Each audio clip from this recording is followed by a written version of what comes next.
பார்ப்பவர்க்கு பார்வதியா, ஆயா நீ பார்ப்பவர்க்கு பார்வதியா. அம்மா உன்னை பகைத்து விட்டா நீ கொலகாரி. காண்பவர்க்கோ காணமையில், அவ கணிபவர்க்கோ பெருநெருப்பு. யாருக்கும் அடங்காத இந்த கானகத்து படிநெருப்பு மாசி ஒரு மாதத்தில, அம்மா மாசி ஒரு மாதத்தில சிவன் ராத்திரி அமாவாசை. இந்த அமாவாசை நேரத்தில் தாயா பிரம்மன் சிரசறுத்து, அம்மா நீ பிரம்மன் சிரமறுத்து பித்து வரிதான் படுத்து. கொள்ளையின்னா கொள்ளையம்மா, அது மாயான கொள்ளையம்மா.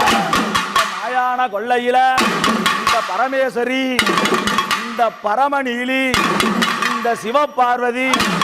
ஆனா அவ எப்படி தெரியுமா? அங்க நடல சூடலையம்மா, நடல சூடலை